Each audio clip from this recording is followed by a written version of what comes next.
매주 올라오는 재미있는 이야기를 보시려면 구독, 좋아요, 알림 설정 부탁드립니다. 지금 시작합니다. 저 아이의 이마에 서린 기운을 보십시오. 감히 제가 입에 담기도 황송하오나 장차 이 나라의 가장 높은 자리에 앉아 만백성을 굽어볼 상이옵니다. 사랑채 안쪽 은밀하게 들이운 발 뒤편에서 들려온 맹인 점쟁이의 목소리는 낮고 탁했으나 그 내용은 가히 마른 하늘의 날벼락과도 같았습니다.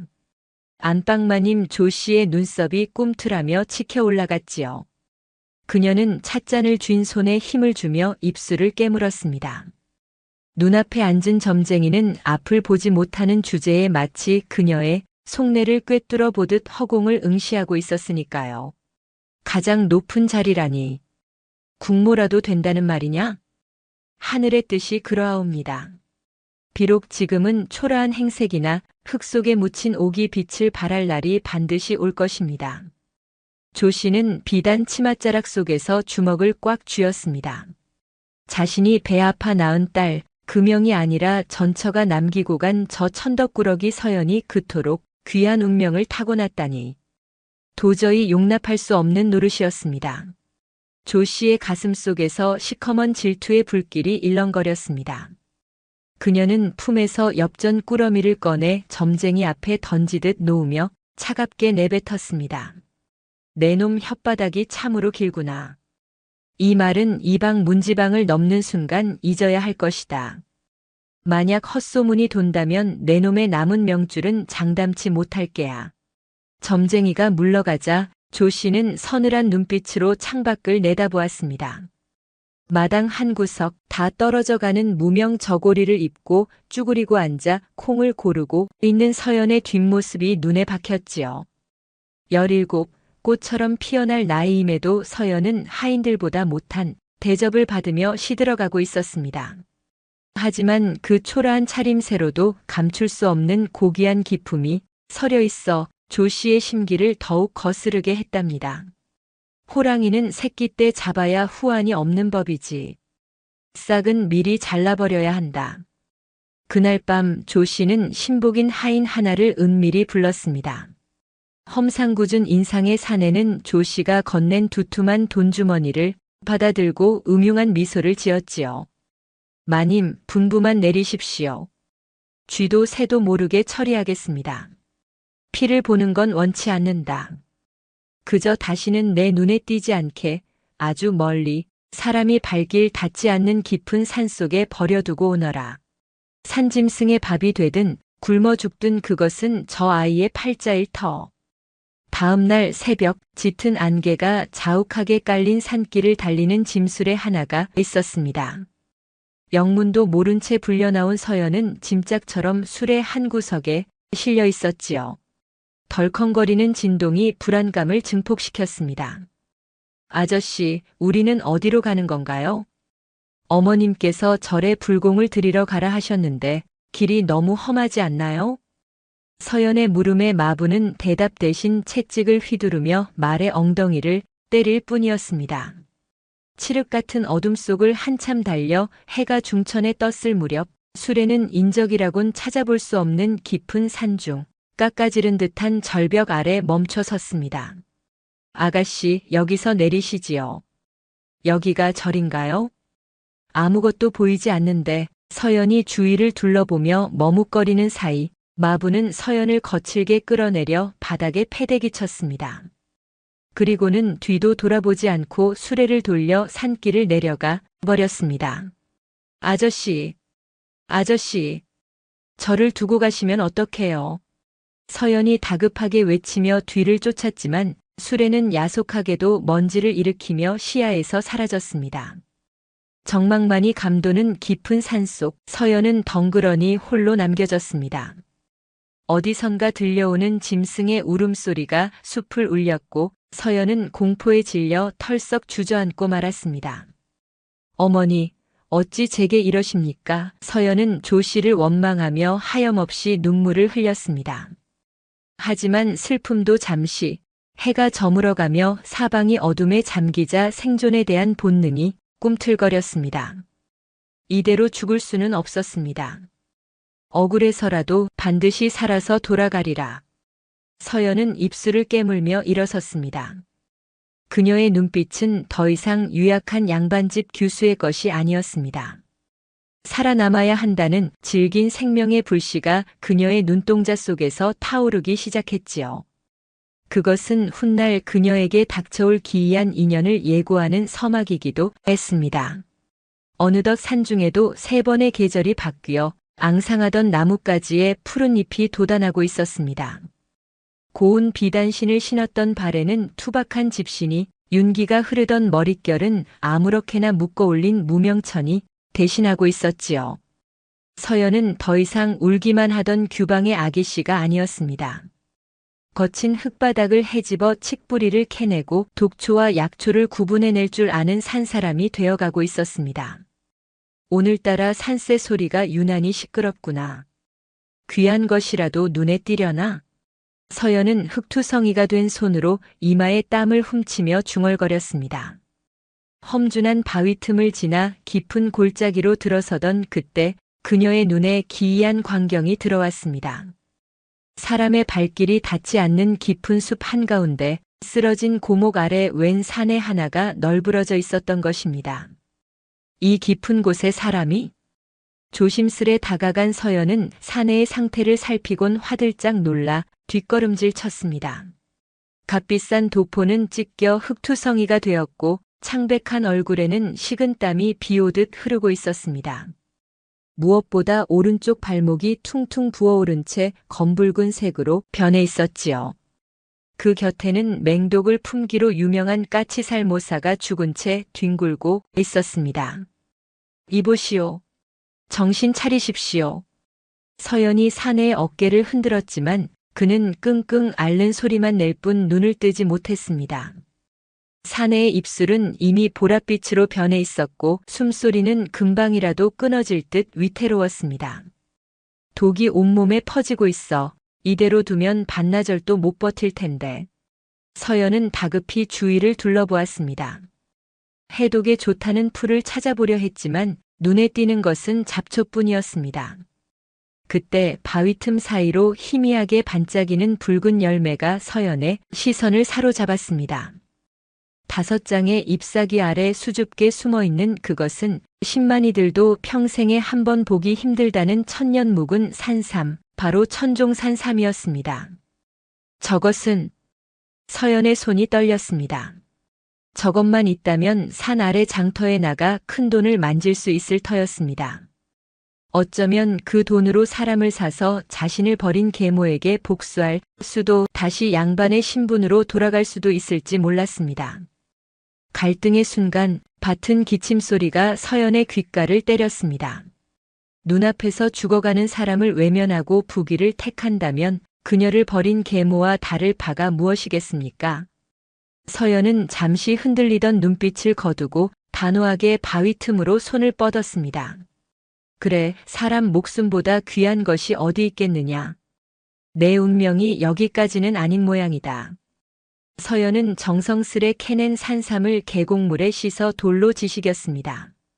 그리고는 사내의 상체를 일으켜 세워 억지로 입을 벌렸습니다. 삼키십시오. 살고 싶다면 반드시 삼켜야 합니다. 사내의 입안으로 쌉싸름한 즙을 흘려넣자 고통스러운 신음과 함께 목울대가 움직였습니다. 서연은 자신의 치맛자락을 찢어 사내에 부은 발목을 단단히 묶고 입으로 독을 빨아내 뱉기를 수차례 반복했습니다. 혀끝이 아려왔지만 멈출 수 없었습니다. 해가 뉘엿뉘엿 넘어가고 달빛이 숲을 비출 때쯤에야 사내에 거칠던 숨소리가 조금씩 잦아들기 시작했습니다. 얼마나 지났을까? 타닥타닥 타오르는 모닥불 소리에 사내가 천천히 눈을 떴습니다. 초점 없는 눈동자가 허공을 헤매다 걱정스레 자신을 내려다보는 서연의 얼굴에 멈췄습니다. 정신이 드십니까? 제가 누군지 보이시나요? 서연의 물음에 사내는 멍하니 그녀를 바라보다가 갈라진 목소리로 힘겹게 입을 열었습니다. 여기가 어디요? 덕유산 자락 깊은 골짜기입니다. 뱀에 물려 쓰러져 계신 것을 제가 모셔왔습니다. 사내는 미간을 찌푸리며 무언가 생각하려는 듯 머리를 감싸 쥐었습니다. 하지만 그의 표정은 고통으로 일그러질 뿐이었습니다. 나는 내가 누구인지 기억이 나질 않소. 네. 성함도 사시는 곳도 모르신단 말씀입니까? 머릿속이 하얀 안개로 가득 찬 것 같소. 아무것도 떠오르지 않아 사내의 눈동자에 짙은 공포와 혼란이 스쳐 지나갔습니다. 세상 모든 것을 잃어버린 듯한 그 눈빛을 보자 서연은 가슴 한구석이 아릿하게 저려왔습니다. 기억을 잃은 사내와 이름을 버리고 숨어 사는 여인. 기구한 운명의 장난처럼 세상에서 버려진 두 영혼이 인적 드문 산속에서 마주보고 있었습니다.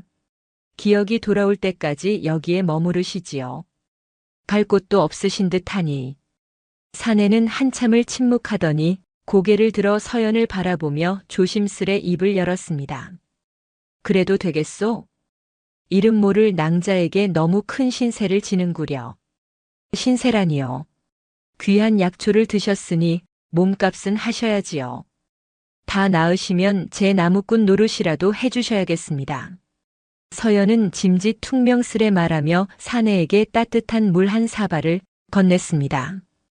사내는 고마움과 미안함이 섞인 눈빛으로 물을 받아 마셨습니다. 고맙소. 이 은혜는 내 반드시 갚으리다. 비록 내가 누구인지는 모르나 이 약조만은 잊지 않겠소. 사내의 낮은 목소리가 밤 공기에 스며들었습니다.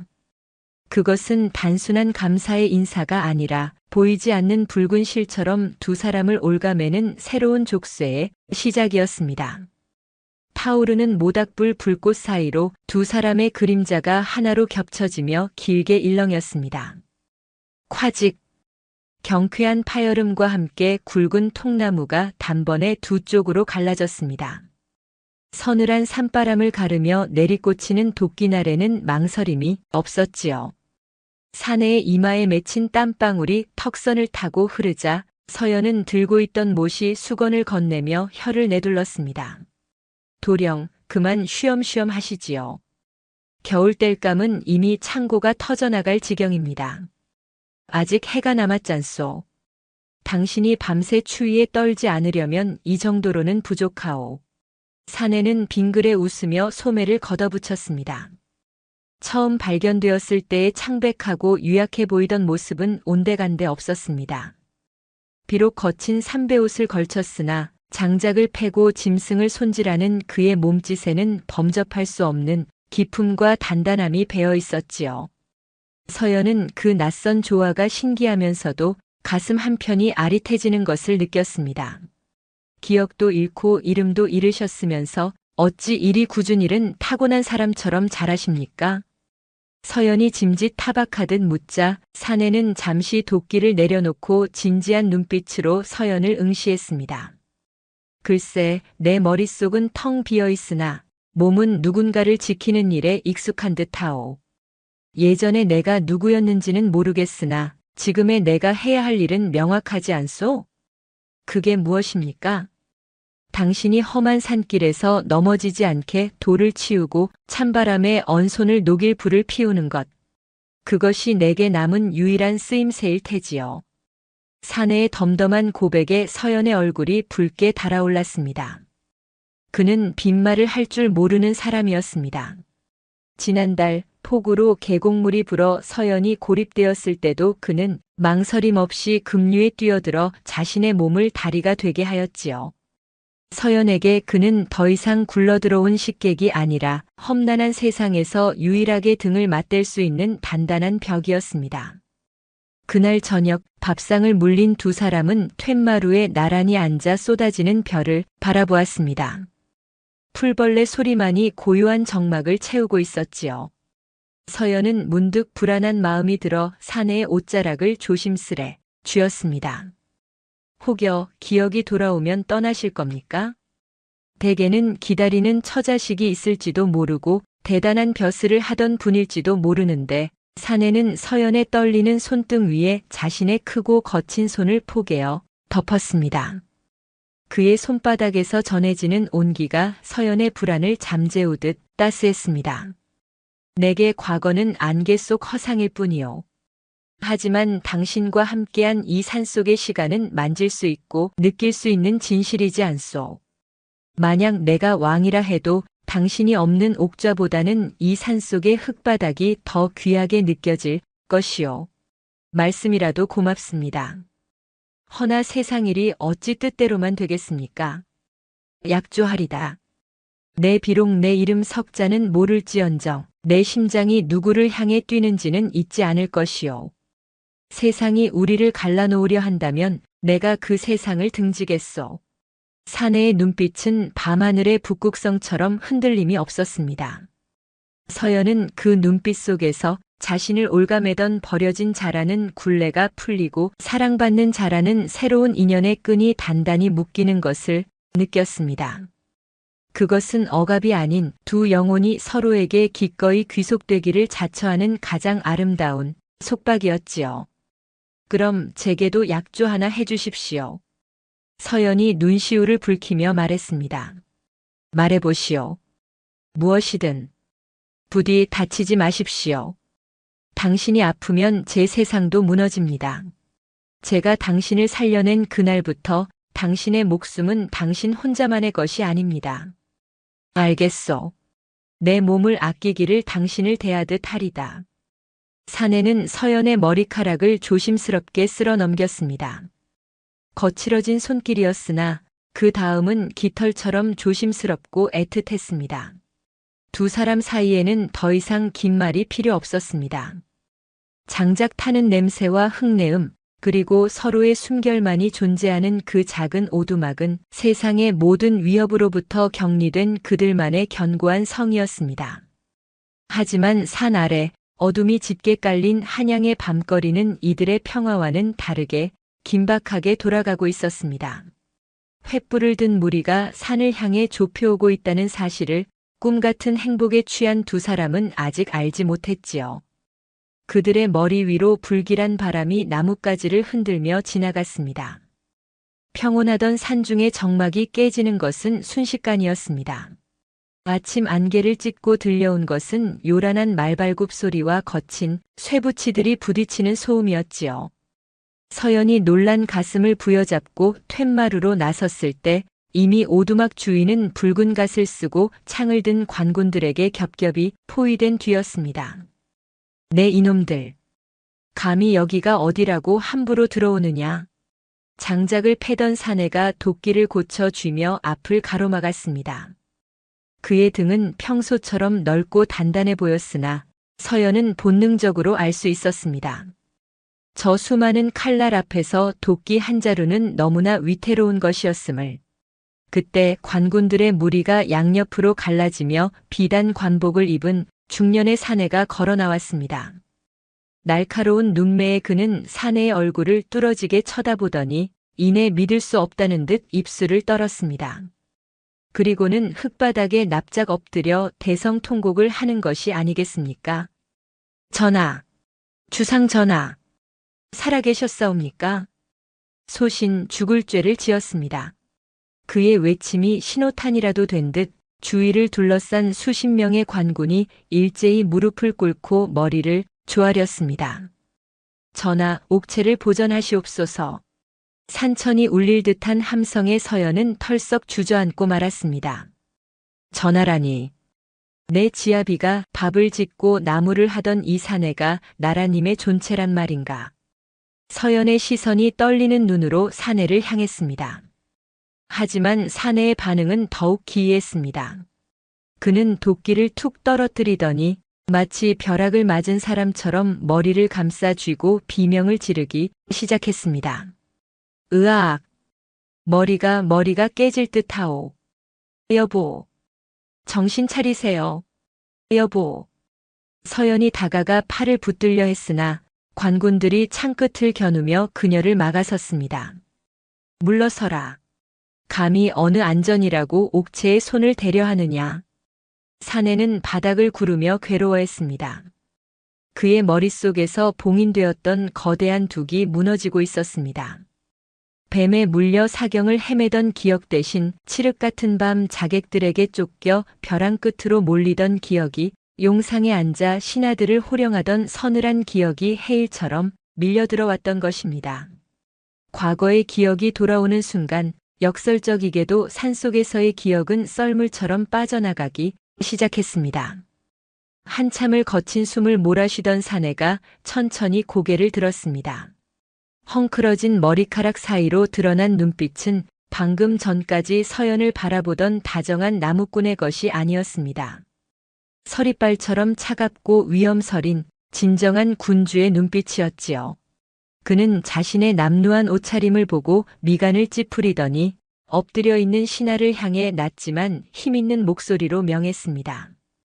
영상, 그대가 어찌 이곳에 있는가? 전하, 기억이 나시옵니까? 환궁 준비를 마치고 기다리고 있었습니다. 환궁이라, 그래, 내 자리를 너무 오래 비웠구나. 사내는 자리에서 일어나 옷매무새를 가다듬었습니다. 그의 시선이 마침내 구석에 주저앉아 떨고 있는 서연에게 닿았습니다. 서연은 간절한 눈빛으로 그를 올려다보았습니다. 나를 알아보세요. 제발 우리 약조를 기억해 주세요. 마음속으로 수백 번을 외쳤습니다. 그러나 사내의 눈동자에는 낯선 이를 보는 의아함만이 담겨 있었습니다. 그는 잠시 무언가 생각난 듯 품속을 뒤적거리더니 초록빛이 영롱한 옷가락지 하나를 꺼냈습니다. 그것은 그가 산속 생활을 하며 틈틈이 깎아 만든 서연에게 주려던 정표였으나 지금의 그에게는 그저 알 수 없는 물건일 뿐이었습니다. 이보시오. 사내가 서연에게 다가와 무심하게 옷가락지를 건넸습니다. 내가 왜 이런 곳에서 이런 차림을 하고 있었는지, 그대가 나를 돌봐준 것인지 기억이 희미하다. 허나 내 품에 이것이 있는 것을 보니 그대에게 신세를 진 모양이구나. 이것으로 그 삭을 대신하겠다. 전하, 저를 모르시겠습니까? 접니다. 서연입니다. 서연? 사내는 고개를 갸웃거렸으나 이내 흥미를 잃은 듯 돌아섰습니다. 관군들은 듣거라. 즉시 환궁할 것이니 채비를 서둘러라. 내 도성에 돌아가 묻고 따져야 할 죄가 산더미 같다. 예, 전하. 사내는 준비된 백마에 올랐습니다. 서연이 울부짖으며 달려나가려 했으나 병사들이 억센 손으로 그녀를 제지했습니다. 가지 마세요. 저를 두고 가지 마세요. 우리가 어떻게 살았는데. 서연의 절규가 메아리 쳤지만 왕이 된 사내는 단 한 번도 뒤를 돌아보지 않았습니다. 말발굽 먼지가 뿌옇게 일어났고 사내는 그렇게 서연의 세상에서, 아니 자신의 기억 속에서 그녀를 지운 채 멀어져 갔습니다. 덩그러니 남겨진 서연의 손에는 차가운 옷가락지만이 들려 있었습니다. 붉은 실로 묶였다 믿었던 인연은 권력이라는 거대한 칼날 앞에 허무하게 끊어지고 말았습니다. 그것은 물리적인 이별보다 더 잔인한 기억의 단절이라는 형벌이었습니다. 서연은 멀어지는 행렬을 보며 가슴을 쥐어뜯었습니다. 사랑했던 사내는 죽고 낯선 왕만이 살아남아 떠난 것이나 다름없었으니까요. 그가 떠난 자리에는 정막만이 남았습니다. 말발굽이 일으킨 흙먼지가 가라앉고 숲은 언제 그랬냐는 듯 다시 고요해졌지요.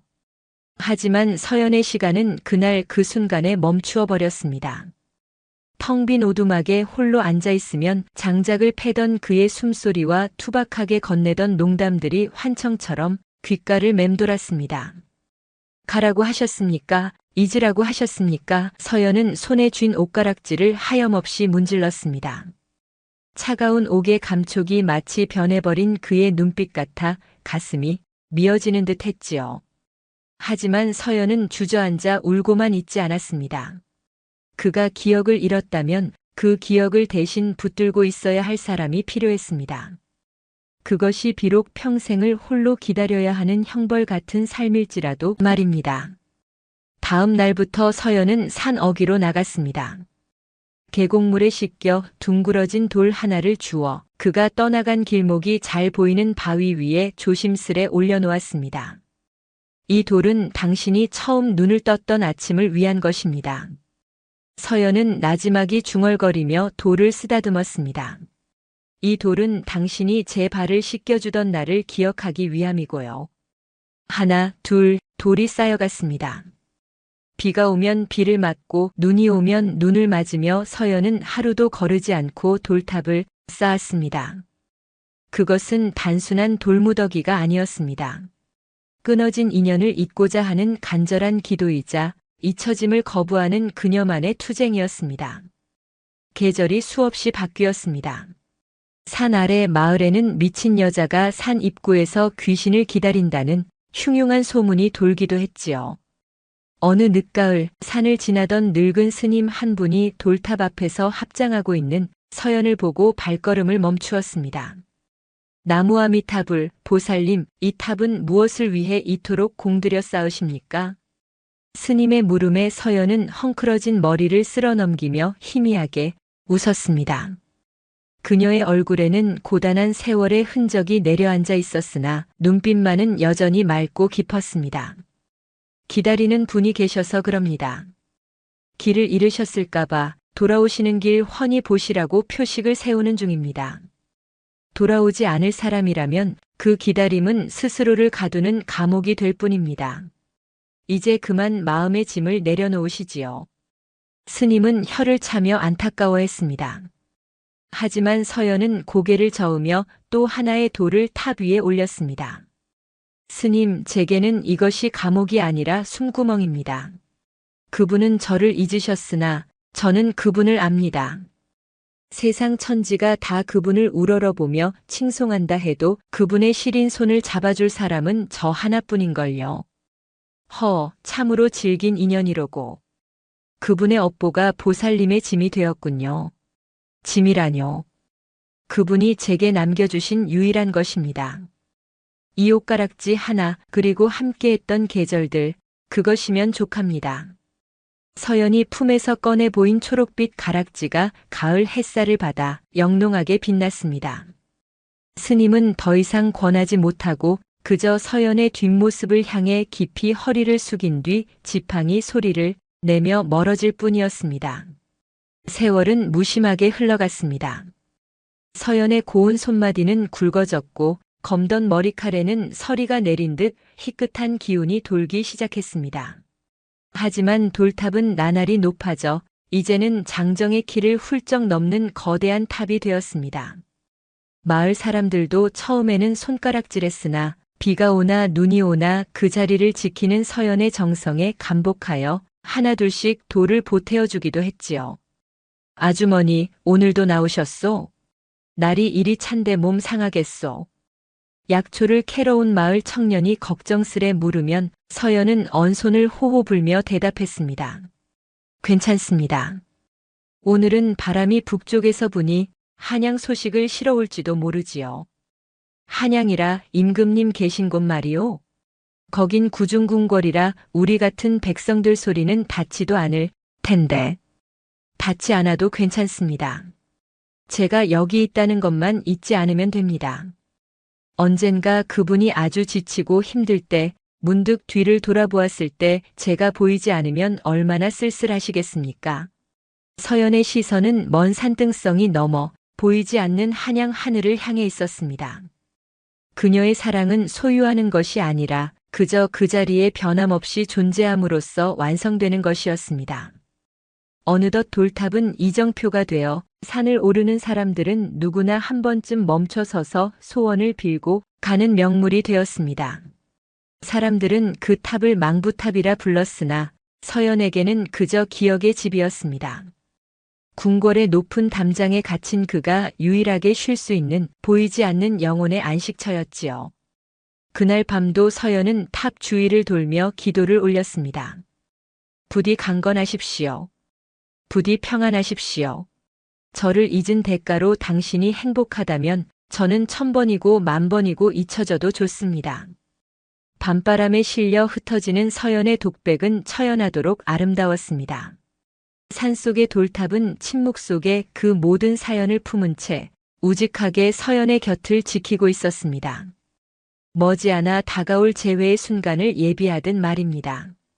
세월의 수레바퀴는 멈추지 않고 굴러 어느덧 강산이 두어 번 변할 시간이 흘렀습니다. 도성 안의 사람들은 임금의 치세가 태평성대라 칭송했으나 정작 구중궁궐 가장 깊은 곳 용상에 앉은 주인의 속은 시커멓게 타들어가고 있었습니다. 왕은 원인 모를 병마에 시달리고 있었지요. 밤마다 식은땀을 흘리며 깨어났고 가슴 한가운데 구멍이 뚫린 듯한 공허함에 시달렸습니다. 어이들이 좋다는 탕약을 올리고 침을 놓아보았으나 마음의 병은 깊어만 갔습니다. 전하, 옥체가 날로 수척해지시니 신들의 근심이 태산 같사옵니다. 차라리 공기 맑은 곳으로 행차하시어 요양을 하심이 어떠할런지요. 수석 어이가 떨리는 목소리로 간청하자 왕은 퀭한 눈으로 창밖을 내다보며 힘없이 고개를 끄덕였습니다. 그리하자 내 몸이 내 것이 아니거늘 숨쉬기조차 버겁구나. 헌데 어디로 가야 이 답답증이 풀리겠느냐? 예전에 전하께서 환우를 털고 일어나셨던 남쪽의 명산 덕유산 자락이 좋을 듯 하옵니다. 그곳의 기운이 전하와 잘 맞으실 것입니다. 덕유산이라는 말에 왕의 눈썹이 꿈틀했습니다. 기억의 저편, 희뿌연 안개 속에 가려진 그 지명이 왠지 모를 그리움과 통증을 동시에 불러일으켰기 때문입니다. 며칠 뒤 왕의 어가 행렬이 도성을 나서 남쪽으로 향했습니다. 화려한 깃발이 나부끼고 수많은 호위 무사가 뒤따랐으나 가마 안에 앉은 왕의 표정은 어둡기만 했습니다. 덜컹거리는 가마의 진동이 마치 누군가가 문을 두드리는 소리처럼 느껴져 왕은 수시로 가슴을 쓸어내려야 했습니다. 한참을 달려 산 입구에 다다랐을 때였습니다. 왕은 갑자기 가마꾼들에게 멈추라는 신호를 보냈습니다. 멈춰라. 잠시 쉬어가고 싶구나. 전하, 이곳은 바람이 차고 누추하여 쉬어가시기에 적당치 않사옵니다. 조금 더 올라가시면 행궁이 나오니 상선 내관이 만류했으나 왕은 막무가내였습니다. 무언가 알 수 없는 힘이 그를 밖으로 이끄는 것만 같았지요. 가마에서 내린 왕은 산 어귀를 둘러보다가 숲 초입에 우뚝 솟은 거대한 물체를 보고 걸음을 멈췄습니다. 그것은 사람의 키를 훌쩍 넘겨 마치 거인처럼 서 있는 거대한 돌탑이었습니다. 저것은 무엇이냐? 왕이 홀린 듯 물었습니다. 아, 저건 말씀이시옵니까? 마을 사람들 말로는 산속에 사는 미친 늙은이가 수십 년간 쌓아 올린 것이라 하더이다. 흉물스러우니 얼른 치우라 명할까요? 내관이 혀를 차며 손짓하려 하자 왕이 버럭 소리를 질렀습니다. 네 이놈! 함부로 입을 놀리지 말라. 저것이 어찌 흉물로 보이느냐? 왕의 호통에 내관과 호위 무사들이 바짝 엎드렸습니다. 왕은 천천히, 아주 천천히 돌탑으로 다가갔습니다. 가까이서 본 돌탑은 경이로웠습니다. 크고 작은 돌들이 서로 아귀를 맞물려 빈틈없이 쌓여 있었고 그 사이사이에는 세월의 흔적인 푸른 이끼가 덮여 있었습니다. 비바람을 견디며 쌓아 올린 그 탑에서는 말로 설명할 수 없는 절절한 염원과 기도가 뿜어져 나오고 있었습니다. 왕은 떨리는 손을 들어 거친 돌 표면을 어루만졌습니다. 차가운 돌의 감촉이 손끝에 닿는 순간 찌릿한 전율이 머리부터 발끝까지 관통했습니다. 이상하구나, 참으로 이상해. 왕의 눈가가 붉게 달아오르더니 주르륵 뜨거운 눈물이 뺨을 타고 흘러내렸습니다. 슬프지도 기쁘지도 않은데 눈물이 멈추지 않았습니다. 가슴 깊은 곳에 봉인되어 있던 둑이 터진 것처럼 걷잡을 수 없는 감정이 소용돌이쳤습니다. 전하, 어인일이시옵니까? 어디 편찮으신 것입니까? 놀란 내관이 달려와 왕을 부축하려 했으나 왕은 손을 내저으며 돌탑의 이마를 기대었습니다. 돌 하나하나에 서려 있는 온기가 느껴지는 듯 했습니다. 아니다, 아픈 것이 아니다. 다만 이 돌들이 내게 말을 거는 것 같구나. 아주 오래전 내가 잃어버린 소중한 무언가가 여기 있다고 그렇게 울부짖는 것만 같구나. 전하, 내관, 너는 들리지 않느냐? 이 돌틈 사이로 들리는 바람 소리가 마치 누군가가 내 이름을 부르는 소리 같지 않으냐? 왕은 흐느끼며 돌탑을 끌어안았습니다. 불현듯 코끝을 스치는 냄새가 있었습니다. 그것은 궁궐의 향 냄새가 아니었습니다.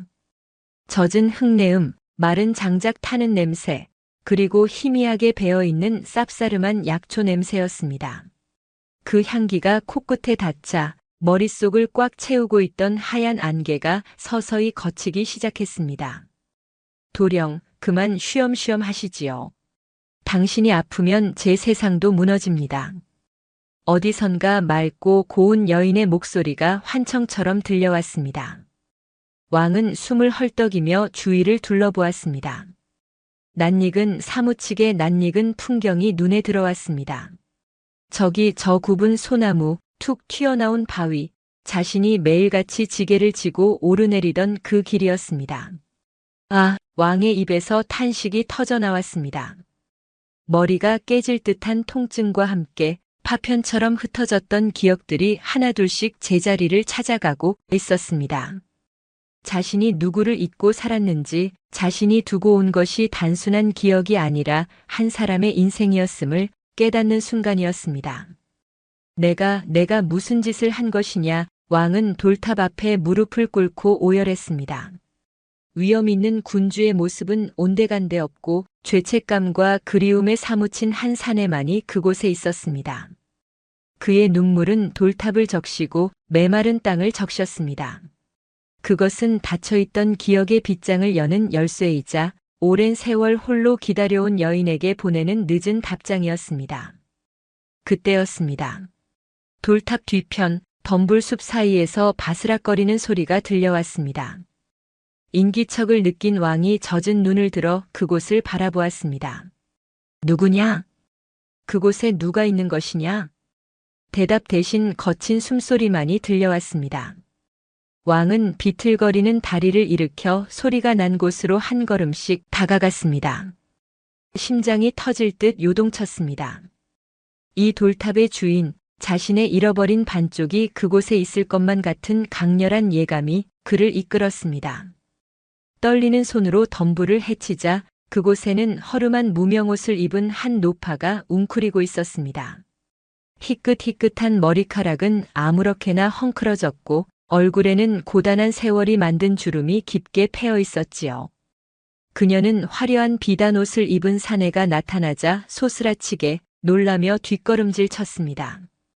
자신의 초라한 몰골을 보이기 부끄러운 듯 거친 양손으로 얼굴을 가리기에 급급했습니다. 오지 마십시오. 다가오지 마십시오. 저는 그저 산을 지키는 늙은이일 뿐입니다. 갈라진 목소리였으나 왕은 단번에 알 수 있었습니다. 빗소리처럼 맑게 웃던 그 목소리에 세월의 먼지가 덮였을 뿐 그 본질은 변하지 않았음을요. 왕은 쿵쿵 뛰는 가슴을 억누르며 그녀에게 한 걸음 더 다가갔습니다. 그러자 여인은 더욱 몸을 움츠리며 흐느꼈습니다. 제발 저를 보지 마소서. 흉한 꼴을 보이고 싶지 않습니다. 왕은 대답 대신 무릎을 꿇었습니다. 천하를 호령하는 지존이 흙바닥에 무릎을 대고 여인의 눈높이를 맞춘 것입니다. 왕의 시선이 여인의 얼굴을 가린 손에 멈췄습니다. 뼈가 붉어지고 거칠어진 손마디, 그 약지에 끼워진 초록빛 옷가락지가 눈부신 햇살을 받아 영롱하게 빛나고 있었습니다. 왕은 조심스럽게, 아주 조심스럽게 그 거친 손을 자신의 두 손으로 감싸 쥐었습니다. 이 손이 나를 살렸던 그 손이구나. 이 손이 나를 위해 그 수많은 돌을 날랐구나. 전하, 고개를 드시오. 내 눈에는 주름진 노파가 보이는 것이 아니라 나의 생명, 나의 은인, 나의 정인이 보일 뿐이요. 왕의 따스한 손길에 여인이 천천히 손을 내렸습니다. 물기가 가득 어린 서연의 눈동자가 왕의 눈과 마주쳤습니다. 수십 년의 세월을 건너 산속 오두막에서 서로를 바라보던 그날의 눈빛이 허공에서 얽혔습니다. 정말 당신입니까? 꿈이 아닙니까? 네, 너무 늦었소. 기억을 잃은 나를 용서하지 마시오. 당신을 이리 춥고 외로운 곳에 홀로 두게 한 나를 찢어 죽여도 시원치 않을 것이요. 왕의 눈에서 굵은 눈물방울이 뚝뚝 떨어져 서연의 손등을 적셨습니다. 서연은 믿기지 않는다는 듯 떨리는 손을 들어 왕의 젖은 뺨을 어루만졌습니다. 꿈속에서 그리도 만져보고 싶었던 지아비의 얼굴이었습니다. 아닙니다. 늦지 않으셨습니다. 제 숨이 붙어 있는 동안 오셨으니 그것으로 되었습니다. 저는 당신이 행복하게 잘 사시는 줄만 알고 저를 잊고 평안하신 줄만 알고 당신이 없는데 어찌 평안이라 하겠소. 내 몸은 궁궐에 있었으나 내 영혼은 줄곧 이 산속을 헤매고 있었던 모양이요. 왕은 와락 서연을 품에 안았습니다. 앙상하게 마른 그녀의 등이 짐승처럼 울부짖는 왕의 품 안에서 가늘게 떨렸습니다. 늙고 병든 육신 따위는 아무런 문제가 되지 않았습니다. 두 영혼이 다시 하나로 포개지는 순간 그들을 갈라놓았던 신분의 벽도 기억의 단절도 야속한 시간의 굴레도 눈 녹듯 사라져버렸습니다. 이제 갑시다. 다시는 당신을 놓지 않을 것이요. 왕이 서연을 부축해 일으키려 하자 서연이 비틀거렸습니다. 왕은 주저없이 등을 내어주었습니다. 어피시오. 전하, 어찌 감히 옥체에 내 목숨을 구한 분이요. 이 나라의 왕을 살린 분이니 내 등이 아니라 가마라도 부족하오. 어서. 왕은 깃털처럼 가벼워진 서연을 등에 업고 산을 내려오기 시작했습니다. 그 뒤로 우직하게 서 있는 돌탑이 마치 두 사람을 배웅하는 장승처럼 든든해 보였지요. 수많은 호위 무사와 신하들이 그 기이한 광경에 입을 다물지 못했으나 왕의 표정이 너무도 행복해 보여 감히 누구도 앞을 막지 못했습니다. 왕은 서연을 등에 업은 채 나지막이 하지만 단호하게 말했습니다. 내 궁으로 돌아가면 가장 먼저 할 일이 있어. 그 옛날 우리가 맺지 못한 혼례를 올릴 것이요. 비단옷을 입히고 꽃가마를 태워 만백성 앞에서 그대가 나의 유일한 사랑임을 선포할 것이요. 늙은이가 주책이라며 사람들이 비웃을 것입니다. 서연이 왕의 등 뒤에서 수줍게 속삭이자 왕은 호탕하게 웃었습니다. 비웃으라지요. 내 눈에는 천하절색 양귀비보다 지금 내 등에 업힌 그대가 더 고운 것을 어찌하겠소. 등에 업힌 서연의 얼굴에 소녀 같은 홍조가 피어올랐습니다. 그녀는 왕의 넓은 등에 얼굴을 묻으며 옷가락지를 낀 손에 힘을 주었습니다. 차가운 옥이 따스한 체온으로 데워지고 있었습니다. 이야기가 재미있으셨다면 좋아요, 구독 부탁드립니다. 영상 제작에 큰 도움이 됩니다. 평안한 하루 되세요. 감사합니다.